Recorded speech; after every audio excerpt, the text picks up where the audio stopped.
täna on minu arust siin üks niisugune ajalooline moment, kus ühe korraga see auditooriumis on nii palju toredaid tarku inimesi ja mitte ainult, et nad on, vaid nad ka valutavad südant meie kodumaa, meie Eesti pärast. Aitäh teile. Üks must mees, te ilmselt ka teate seda väljendit, kui ta ütles I have a dream. Kes oli? Martin Luther King. Ja tema see sõna tähendab, et mul on unistus. Ja mul on ka unistus seoses poliitikaga, seoses Eesti tulevikuga.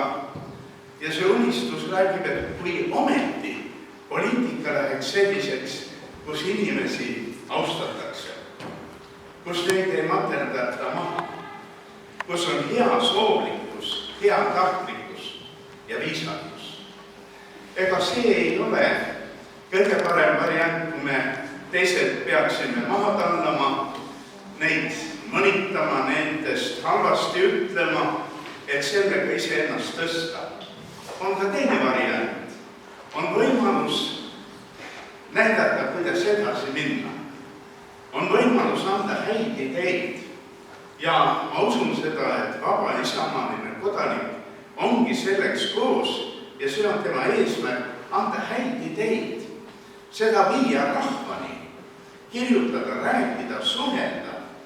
Ja ma usun, et need head ideed jõuavad paikale ja nendest on kasu. Ja ei pea olema selline, kes ainult halba soovib, halba räägib, halba teeb, võib ka hästi teha. Väga palju asju annab teha teisiti. Üks väike näide ta on minu jaoks ilmekas olnud. Kuidas öelda, et pange nüüd moblad kinni, et need kerisema ja virisema ei kuku, kui auditoorium on koos. Aga mäletan, kui poeg ütles ühe suure kogu ees niiviisi, et olge head, kui see koosviibimine lõpeb, lülitage siis oma mobiilid sisse.